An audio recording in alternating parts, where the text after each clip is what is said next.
오늘 함께 나눌 말씀 본문 봉독하겠습니다. 사무엘하 6장 1절부터 7절까지 말씀 같이 봉독합니다.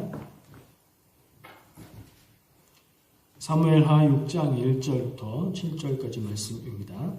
절수가 좀 많지만 우리 눈으로 보시면서 박자를 잘 맞춰서 같이 한 목소리로 봉독하면 좋겠습니다. 다윗이 이스라엘에서 뽑은 무리 3만 명을 다시 모으고 다윗이 일어나 자기와 함께 있는 모든 사람들과 더불어 발레 유다로 가서 거기서 하나님의 궤를 메어오려 하니 그 궤는 그룹들 사이에 좌정하신 만군의 여호와의 이름으로 불리는 것이라. 그들이 하나님의 궤를 새 수레에 싣고 산에 있는 아비나답의 집에서 나오는데 아비나답의 아들 우사와 아효가 그 새 수레를 모니라. 그들이 산에 있는 아비나답의 집에서 하나님의 궤를 싣고 나올 때에 아효는 궤 앞에서 가고 다윗과 이스라엘 온 족속은 잣나무로 만든 여러 가지 악기와 수금과 비파와 소고와 양금과 재금으로 여호와 앞에서 연주하더라. 그들이 나군의 타작마당에 이르러서는 소들이 뛰므로 우사가 손을 들어 하나님의 궤를 붙들었더니 여호와 하나님이 우사가 잘못함으로 말미암아 진노하사 그를 그곳에서 치시니 그가 거기 하나님의 궤 곁에서 죽으니라. 아멘. 하나님의 말씀이었고요. 이 말씀 같이 나누는 가운데 올 한 해를 주님과 동행하는 은혜가 있으시기를 축복합니다. 오늘 말씀의 제목을 저는 시작을 잘 해야 한다 이렇게 정했어요. 오늘 이 본문 말씀은 여러분이 아마도 기억하실 겁니다. 뭘로 기억하시죠? 법궤가 수레에서 떨어질 것 같아서 우사라는 사람이 그 법궤를 떨어지지 않게 꽉 잡았어요. 그랬더니 오늘 말씀에 보니까 우사가 잘못함으로 인해서 하나님이 그를 죽였다. 그냥 읽으면 이 말씀을 그 배경을 모르는 상황에서 그리고 율법에 대한 지식이 없는 상태에서 이 말씀을 읽으면 우사가 뭘 잘못했지 하는 의문을 갖게 돼요. 우사가 뭘 잘못했죠? 그러면 수레가 막 흔들려서 법궤가 떨어지게 놔뒀어야 되나요? 하나님의 법궤에는 손을 대면 안 돼요. 그리고 하나님의 법궤를 운반하는 것은 아무나 할 수 있는 일도 아니에요. 그리고 하나님의 법궤는 수레에 옮기는 게 아니고 차에 걸어서 그것을 메고 옮기게 되어 있어요. 이게 우리는 모를 수도 있어요. 이게 하나님이 주신 구약 시대의 율법에 있는 내용이기 때문에 우리는 그래요, 잘 모를 수도 있죠. 근데 유대인들이라면 알아야 되고요. 이 내용들을 지금 하나님의 법궤를 다루고 있는 사람들이라면 당연히 알아야 되는 거고요. 특별히 이 상황에 다윗이 명령을 해서 옮기는 일이기 때문에 다윗이 만약에 몰랐더라도 철저히 준비해서 이걸 알고 했어야 되는데 다윗은 몰랐던 것 같아요. 하나님의 법궤를 다루는 방법을 몰랐던가 그것을 제대로 적용하지 못했던가 그런 것 같아요.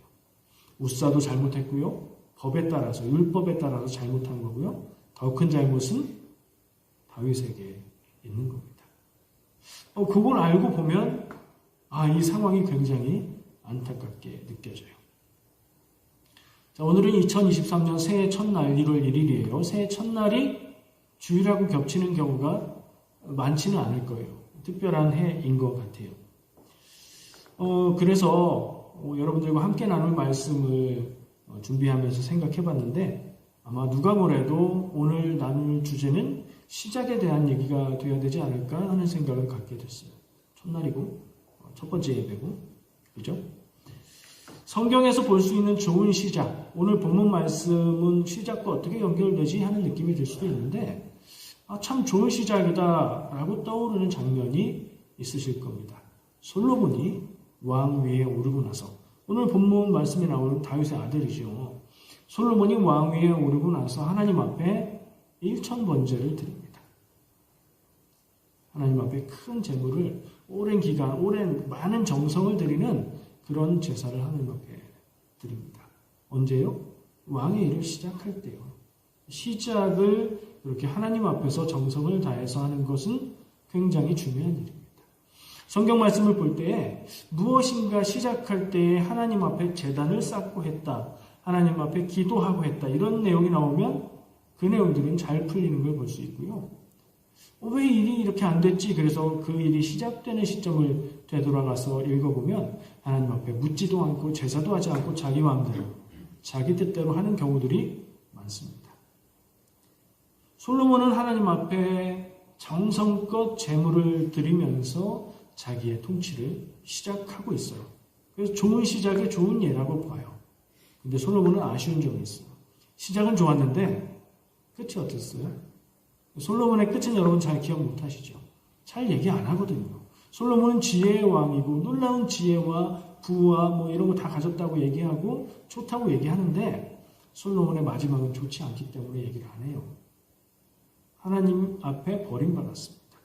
하나님이 그를 더 이상 하나님의 자녀된 백성의 왕으로 인정하지 않으셨고요.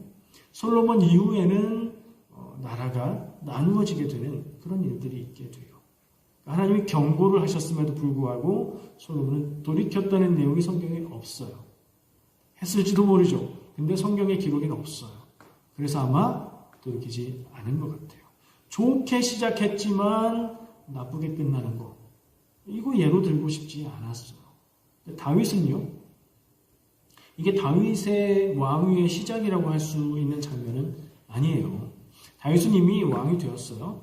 다윗이 왕 되기 전에 무슨 일이 있었죠? 사울한테 뽑혀가서 사울을 위로하고 음악으로 그가 정신이 온전치 않을 때에 그를 치유하는 일들을 했고, 또 전쟁터에서 블레셋 장군 누구예요? 다윗과 골리앗을 쓰러뜨리고 이스라엘의 영웅으로 떠올랐죠. 그리고 난 다음에 사울의 시기를 사서 사울이 다윗을 죽이려고 하잖아요. 그래서 막 도망다니는 세월이 있었어요. 그 세월을 잘 견디고 나서 사울이 죽고 나자 유다 지파의 왕이 됩니다. 먼저. 사울이 죽고 바로 다윗이 왕이 된 게 아니에요. 유다 지파의 왕이 돼요. 왜냐하면 이 다윗이 유다 지파 사람이었기 때문이죠. 다윗이 유다의 왕이 된 후에 나머지 11지파 이스라엘 전체가 또 다윗에게 와서 왕이 되어달라 요청해서 이스라엘 전체의 왕이 됩니다. 이제 다윗은 모든 것을 다 갖춘, 고생을 했지만 왕이 되었고 전체 이스라엘의 왕이 되었다. 모든 것이 끝났다. 아니요. 다윗이 정리해야 되는 일들이 아직 있었습니다. 그 내용은 사무엘하 6장인데 오늘 본문이 그 앞에 5장에 나오는 내용인데 두 가지 처리해야 될 일이 있었어요. 아직도 이스라엘을 계속해서 괴롭히고 침략해오는 블레셋을 그 세력을 꺾어야 될 필요가 있었고요. 그리고 이스라엘 가운데에 예루살렘 성이 아직도 여부스 족속이라는 종족이 거기 자리를 지키고 완전하게 이 가나안 땅을 점령하지 못한 상태였던 거예요. 그래서 다윗은 먼저 여부스 족속이 살았기 때문에 예루살렘 성을 여부스 성이라고도 불러요. 그 성을 함락시킵니다. 거기는 왜 이렇게 이때까지 버티고 있었냐? 수백 년이 지났는데 아직도 버티고 있었던 이유는 예루살렘 성 자체가 지형적으로 점령하기 어려운 난공불락의 요새라고 말하죠. 그런 위치였기 때문이에요. 공격은 했지만 점령할 수가 없어서 이방인들이 살고 있었던 거예요. 다윗은 거길 공격해서 점령하죠. 다윗의 업적이에요. 왕이 되고 나서 했던 업적 중에 하나예요. 그러면 왕이 되고 나서 이런 일들을 하나하나 처리해가면 백성들이 그를 인정하고 그의 왕권은 단단해지는 거죠. 이제 남은 건 뭐예요? 블레셋의 위협을 물리치는 거예요. 블레셋과 전투를 해서 블레셋을 이깁니다. 완전히 멸망시킨 것 같지는 않은데 어쨌든 그 큰 기세는 꺾었고 더 이상 이스라엘을 괴롭힐 수 없는 그런 상황이 된 거예요. 지금 이 시점이 사무엘하 5장까지의 시점이 다윗이 왕이 되고 모든 권력을 장악하고 왕이 되기에 필요한 일들을 잘 처리하고 어려운 일들을 잘 정리해서 왕권을 딱 다진 시점이에요. 그 시점에 이제 다윗은 어려운 일들은 다 지나갔고 위험한 일들은 다 지나갔으니 이제는 나라의 기틀을 다져야 되겠다는 생각을 한 것 같아요. 우리가 역사 시간에 배워보면 나라를 크게 부강하게 만든 왕들은 전쟁부터 해서 뭔가 싹 정리하고 안정시킨 다음에 문화를 일으켜요. 여러 가지 음악을 정리한다든가 여러 가지 일들을 해요. 도량형을 통일시킨다든가 기리와 무게 이런 거. 다윗도 역시 그런 일을 하는 거예요. 그 중에 하나로 먼저 한 일이 하나님의 법궤를 어디에서요?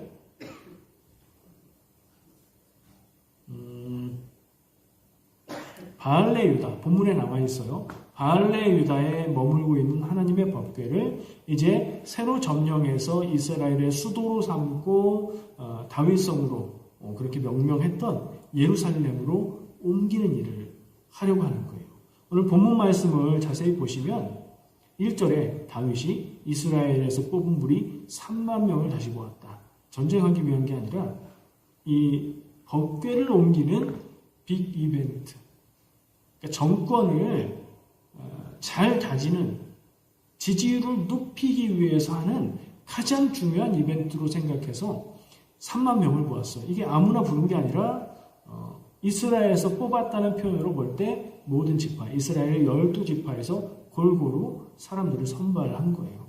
그 사람들이 이 바알레 유다에 가서 법궤를 옮겨오는 일에 동원이 된 거예요. 여러분들 어렸을 때 행사 있으면 올림픽에 갔다 왔다든가 누가 국빈 방문한다든가 그런 거 있으면 공항이나 서울에 사셨던 분들은 학교 안 가고 길에 나가서 흔들고 이런 거 했었죠. 그런 비슷한 느낌으로 보시면 돼요. 3만 명의 수많은 사람들을 동원을 했고요. 그리고 아까 읽은 내용을 보면 어때요? 굉장히 많은 악기들이 나오죠. 이 악기 종류가 되게 많다. 뭐 했다는 얘기일까? 행진을 하는 거예요. 행진을 하는데 큰 악대를 가지고 굉장히 큰 모습으로 화려하고 아름답고 사람들이 보기에 대단하게 느끼는 행사를 지금 준비하고 있는 겁니다. 그래서 다윗은 법궤 옮기는 일을 위해서 말씀을 또 보면 수레로 옮긴 건 아까 잘못된 것이라고 얘기를 했었죠.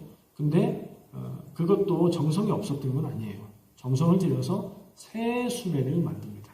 새로 수레를 만들어요. 한 번도 사용하지 않은 수레로 처음 맡는 임무로 이 법궤 옮기는 일을 하는 거예요. 정성을 나름대로는 들였어요. 이런 걸 볼 때 율법을 제대로 몰랐겠구나 하는 짐작을 하게 되는 거죠. 자, 그렇게 일을 준비했어요. 위험하고 어려운 일들 다 정리하고 이제는 우리가 대단하게 다윗 왕조 하나님이 세우신 하나님 앞에 인정받고 백성들에게 인정받는 그걸 법궤를 예루살렘으로 옮기는 일부터 하겠다 해서 그 일을 진행하는 거예요. 전국적인 이벤트인 거죠. 3만 명 외에도 그 주변 동네에 있는 사람들이 나와서 보지 않았겠어요? 하여튼 그런 모습이에요. 마치 그런 걸 상상하면 좋은데 그거 아세요? 조선 왕조 의궤. 이게 뭔지 아세요? 조선 시대에 그 궁중에 큰 행차나 행사가 있을 때 그걸 그림으로 다 그려놓습니다. 그건 역사적인 기록이 되는 거고요. 그 국보급 보물이기도 해요. 그것처럼 악단이 있고 사람들이 행진하고 중요한 법궤가 자리를 차지하고 그런 모습을 그려볼 수 있을 것 같다는 느낌이에요. 그것과 똑같다는 게 아니라 그런 분위기. 또 생각해 볼 수 있는 거, 만약에 우리나라 축구대표팀이 이번 월드컵에서 우승을 했다고 해봐요. 귀국하면 어떨까요? 중요한 데에서 사람들한테 손 흔드는 퍼레이드를 하겠죠. 마치 그런 분위기인 거예요. 모든 국민들의 관심을 받고 다윗 왕조 제대로 되는데 하나님이 세우신 왕이 분명해. 다윗 최고야. 이렇게 할 수 있는 분위기를 만들고자 노력하고 있는 거예요. 그런데 어떻게 됐어요?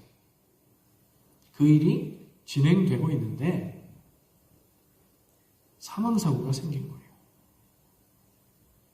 완전히 창문을 깨는 거죠. 좋은 분위기로 막 사람들도 들떠 있고 그렇게 가다가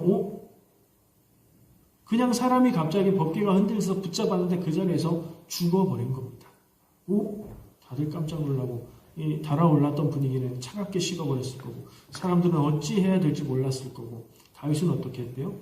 분해했다. 화가 났다는 얘기예요. 하나님께 화를 냈을까요? 왜 옷사를 죽여서 이렇게 망치십니까? 라는 그게 아니라 그 상황에 대해서 그리고 그렇게 망칠 수밖에 없게 준비한 자기 자신에 대해서 다윗은 화가 났던 것 같아요. 법궤는 어디로 가야 되나요? 길 중간에 멈춰야 되나요? 어쨌든 하나님의 법궤인데 잘 그래도 임시로라도 잘 어디 둬야 되겠죠. 그곳에서 가까운 곳에 법궤를 모십니다. 오베데돔의 집에 갔다. 사람 이름인 것 같아요. 그리고 이제 회의를 하든지 대책 마련을 하든지 했겠죠. 근데 몇 달이 지났는데 들려오는 소식을 들으니 오베데돔의 집에서 이 법궤가 아무 문제 없이 잘 있고 그러면 뭐 한숨 돌릴 만한 일인 거죠. 게다가 이 오베데돔의 집에 법궤가 온 후로는 하나님이 그 집의 모든 일들에 복을 주셨다 하는 얘기를 들은 거예요, 다윗이. 그래서 하나님이 우리가 다시 제대로 이걸 옮겨오면 하나님이 복을 주시겠구나 하고 용기를 내게 되는 거죠. 자, 제대로 하는 방법은 뭐예요? 율법에 정해진 대로 하는 거죠. 이제 다시 가서 그 일을 하는데 먼저처럼 수레에 실어 옮기지 않습니다. 말씀에 보면 메어 옮긴다고 되어 있어요. 제대로 된 방법으로 하는 거예요. 큰 일을 망쳐버리긴 했지만 원인을 정확하게 파악해서 그 일을 다시 제대로 하는 것은 아주 중요한 일입니다. 저는 이 부분, 이 지점을 보면서 시작을 잘 해야 된다 하는 생각을 하게 됐어요. 우리말에 첫 단추를 잘 끼워야 한다는 말이 있죠. 여러분들 들어보셨을지 몰라요. 새벽 기도에 대한 유머가 많이 있는데 목사님들이 새벽에 새벽 기도회 준비하러 나갈 때 정성스레 준비는 하지만 비몽사몽이잖아요. 그때 새벽 기도회에 가서 말씀을 뜨겁게 힘있게 전하고 있었는데 느낌이 조금 이상했는데 들어와서 거울을 보니까 하셨어요. 단추를 잘못 껴가지고 옷이 이상하게 돼 있더라. 뭐 이런 얘기 있잖아요. 또 뭐 비슷한 버전으로는 위에는 잘 갖춰 입었는데 아래가 잠옷을 입고 갔다 왔더라. 뭐 이런 것들이 있어요. 실제인지 모르겠어요. 근데 제 경험상 그럴 수 있을 것 같아요. 정신없는 가운데 습관적으로 하다 보면 틀릴 수 있죠. 첫 단추를 잘 껴야 된다는 무슨 말이에요? 처음 시작을 잘 해야 그 다음 일들이 순서대로 되는 일들이 잘 진행이 되고 문제가 없고 무리가 없다는 얘기예요. 2023년 1월 1일에 첫 하루를 예배로 시작하는 여러분, 첫 단추를 잘 끼고 계신 것 같아요. 다윗은 첫 단추를 잘 꼈나요? 잘못 꼈나요? 일단 시작은 첫 단추를 잘못 꼈습니다. 이쪽 단추를 두 번째 구멍에 끼우는 셈이에요. 근데 문제가 생긴 거예요. 잘못된 걸 안 거예요. 여러분 뭔가 잘못됐을 때 잘못된 걸 모르고 그냥 넘어가는 게 낫나요? 잘못됐으면 그걸 알고 고치는 게 낫나요? 왜? 잘못됐다는 걸 발견할 때는 그 잘못된 게 더 큰 스트레스 같고 문제가 있는 것 같지만 그걸 고치지 않고 넘어가면 더 심각한 결과가 일어나죠. 그 다음 순서들이 다 그 차례대로 진행이 됐는데 이걸 다 고쳐야 되죠.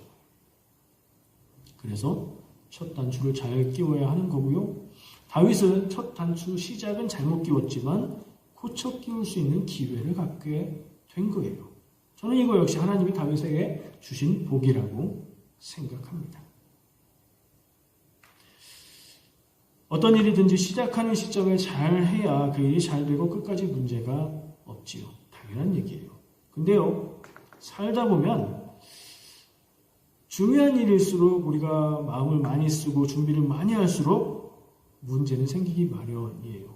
어떤 경우에는 아무 문제 없이 잘 진행됐는데 문제가 있는데 넘어간 때가 있죠. 그럼 어떻게 돼요? 아무도 모르고 넘어간다고 해서 넘어가는 게 아니에요. 결국엔 문제가 터집니다. 문제가 생겨도요, 잘 해결하고 나면 어떻게 돼요? 그 뒤의 일들이 안정적으로 평안하게 진행이 될 수 있어요. 그러면 잘못된 게 드러나는 게 낫나요? 잘못되는 게 감추어지는 게 나은가요? 드러나는 게 낫습니다. 그거에 크게 스트레스 받지 마세요. 감사할 일이라고 생각합니다. 솔로몬은 아까 제가 얘기했죠. 처음에 잘 시작했는데 나중에 망했잖아요. 단추를 잘 끼운 것 같았었는데 알고 보니까 아니었던 경우 같아요. 다윗은요? 단추를 잘못 낀 것 같았는데 고쳐 끼우고 나니까 잘 괜찮게 진행이 되었던 그런 예가 아닌가 생각을 합니다. 우리가 새해를 복되게 살려면 시작을 잘 해야 합니다. 여러분 새해를 맞으면서 어떤 다짐을 하셨습니까? 작심 3일간 되죠? 3일 지나면 안 해도 되는 게 아니고 다시 다짐을 하면 된다는 얘기도 해요. 여러분 살 빼겠다. 올해는 내가 운동해서 살 빼겠다. 저기 옷장에 걸려있는 저 옷을 입겠다. 뭐 이런 다짐 하셨어요? 많이 하죠. 운동을 열심히 해서 건강해지겠다. 좋은 다짐이에요. 근데 그것보다 먼저 오늘 첫날이니까 얼마나 좋아요? 신앙적인 기본을 잘 세우는 것으로 시작하면 정말 복된 한 해가 될 거라고 생각합니다. 우리가 신앙을 삶의 두 번째, 세 번째 문제로 생각할 게 아니라 신앙을 삶의 첫 번째 문제로 대우하고 그렇게 단추를 끼워 간다면 그 뒤의 일들, 뒤의 문제들은 하나님의 인도하심 따라서 잘 진행이 되지 않을까요? 다윗은 대단한 사람이었어요. 믿음도 좋은 믿음을 갖고 있고 인격도 좋은 사람이었어요. 실수하는 장면은 있지만 그를 함부로 볼 사람은 아니에요. 그런 다윗도 이런 실수를 했어요. 사람은 다 실수합니다. 당연히 우리도 잘못하고 실수하는 일이 있을 겁니다. 이런 얘기를 들었어요. 실수를 하는 만큼 경험이 쌓여서 더 실력을 갖게 된다. 이런 얘기를 하더라고요. 실수가 두려워서 새로운 시도를 하지 못하면 발전이 없죠. 그냥 있던 그 모양 그대로 있는 거예요. 성장이 없이 그 자리에 머물러 있는 겁니다. 시간이 지나고 세월이 가고 나이가 먹는데 우리가 그 자리에 그냥 머물러 있다면 우리의 마음의 키와 우리의 지혜와 우리의 믿음의 크기가 그냥 그만하다면 그건 가만히 있는 건가요? 아니죠. 건강하지 못한 모습이고 퇴보하는 겁니다. 시간이 갈수록 믿음과 지혜와 인격은 자라나야 됩니다. 여러분들에게 그 복이 있으시기를 축복합니다. 그걸 위해서 뭘 하시겠습니까? 올해는 믿음의 성장과 성숙이 있도록 믿음의 도전을 하는 것으로 시작해 보시기 바랍니다. 제일 쉬운 거, 제가 매일매일 제공해드릴 매일 말씀 묵상 유튜브 영상을 하루 20분씩 꼬박꼬박 시청하시고 묵상하시고 매일매일 하는 게 가장 중요한 일입니다. 매일매일 하는 일들을 통해서 내 인생이 변합니다. 한 번 엄청난 일을 대단하게 하는 것 힘들고요. 그것이 인생을 바꾸지 않습니다. 매일매일 하는 행동들, 그건 뭐라고 하죠? 습관이라고 하죠. 여러분의 인생을 바꾸는 것은 습관이고요. 어떤 유명한 분이 습관이 영성이다 이런 표현도 했어요. 좋은 습관을 만드시길 바라요. 말씀 묵상 기본으로 깔고 가시기를 바랍니다. 하루 20분 투자하시고 그것으로 내 삶이 변해가기를 기대하시면 하나님이 그 일을 통해서 여러분들을 만족하실 줄 믿습니다. 신앙적인 자세를 세우려고 목표를 가지고 습관을 시작하는 것 좋을 것 같아요. 한번 지금 상상해 보세요. 뭘 할 수 있을까? 여러분 자주 제가 예로 드는 것들은 기부하는 거예요. 우리가 캐나다 와서 살면서 서양 사람들이 잘하는 좋은 일 중에 하나는 기부하는 문화인 것 같아요. 여러분들 교회 헌금 하나님 앞에 드린다 생각하고 귀한 행위이지만 그거로 끝내지 마시고 내 생활비에 내 생활 재정의 일정 부분을 이웃을 위해서 사용하는 그 양을 만드시면 좋을 것 같아요. 물론 하시는 분들이 많이 있으신 걸로 아는데 좋은 기관, 나를 대신해서 잘 사용해 주는 곳을 잘 찾아서 기부하시는 거 좋습니다. 세금 환급도 받을 수 있잖아요. 선교 후원을 하는 것도 괜찮은 것 같아요. 교회에서 선교하는 것도 있고요. 박중선 장로님을 통해서 할 수 있는 것도 있고요. 선교 후원, 지금까지는 그런 생각 못했는데 올해는 새해고 새해 첫날 예배드리러 갔더니 설교하다 말고 이런 얘기를 하니 나도 한번 해볼까. 마음에 그런 생각이 막 드시죠 지금? 네. 헌금 생활도 한번 점검해보면 좋을 것 같아요. 11조 하는 것, 하나님 앞에 헌금하는 것. 정하지 않고 되는 대로 헌금하는 것보다는 나는 헌금을 이만큼 해야 되겠다. 마음에 그 규모를 정하고 11조는 어떻게 하고 어떤 헌금은 이렇게 하겠다. 생각하시고 1년 동안 실천해 보시는 거 좋을 것 같습니다. 성경 필사하는 거 어떠세요? 눈이 더 나빠지기 전에, 손가락에 힘이 더 없어지기 전에 성경 필사 도전해 보시고요. 한 달에 한 권 정도 신앙서적 읽기, 이것도 좋을 것 같아요. 저는 1년에 50권 읽기 도전하는 분도 봤어요. 1년에 50권 별거 아닌 것 같죠. 1년에 365일이나 있으니까요. 여러분 생각해 보세요. 이거 목표를 안 정하면 한 달에 한 권 읽으세요? 쉽지 않은 일이에요. 근데 목적을 정해놓고 이것들을 실천하면 이게 내 삶의 열매로 남게 될 것이고요. 내 삶의 이 궤적을 바꾸는 일이 될 수 있을 겁니다. 뭐든지 좋습니다. 지속할 수 있는 대단하고 어려운 목표를 정하면 하다가 포기하거든요. 그런 거 말고 계속해서 할 수 있는 적절한 목표를 세우시고 현실적이고 창조적인 방법으로 신앙에 도전을 하시기를 권면드립니다. 도전 없이는 변화가 없다고 했죠. 여러분 주일 예배 드리는 것 외에 아무것도 하지 않으면서 믿음이 자라기를 기대하는 건 뭐라고 해야 될까요? 믿음이 안 자란다는 얘기는 아닙니다. 한 번도 빠지지 않고 주일 예배를 참여한다는 것도 귀한 일이에요. 빠진다고 잘못되는 죄도 아니지만 그게 하나님 앞에 귀한 일입니다. 주일 예배를 통해서는 아주 천천히 조금씩 믿음이 자라고 성숙해 가겠죠. 그건 기본이고요. 그 외에 내 믿음이 자랄 수 있는 신앙적인 도전, 올해에는 한번 해보시길 바랍니다. 오늘 말씀에서 다윗이 보여준 모습은 저한테는 좋은 교훈이 되는 것 같습니다. 해야 하는 일이 있죠. 옳은 일이 있습니다. 맞는 일이 있어요. 우리 삶에서 우리가 해야 되는 맞는 모습이 있어요. 우리가 그걸 다 압니다. 하나님의 뜻도 모르는 바가 아니고 내가 해야 되는 말들, 해야 되는 모습들, 해야 되는 일들 모르는 거 아니에요. 쉽지 않아서 못하는 거고요. 그걸 할 수 있다고 생각하지 못해서 못하는 거예요. 근데요, 그런 일들일수록 내 삶에 중요하고요. 꼭 해야 되는 것 아니겠어요? 포기하는 일이 아닙니다. 되든 안 되든 될 때까지 끝까지 할 수 있는 만큼 해야 되는 일인 거죠. 하다가 힘들면 잠깐 쉬었다가 다시 하고, 하다가 안 되는 것 같으면 방법을 바꿔서 다시 하고, 그렇게 하면서 해가야 되는 일인 줄 믿습니다. 한번 포기한 일은 너무 하기 힘듭니다. 그래서 꾸준히 할 수 있는 일이 중요하고요. 해야 하는 일이라면 될 때까지 끝까지 하는 게 맞습니다.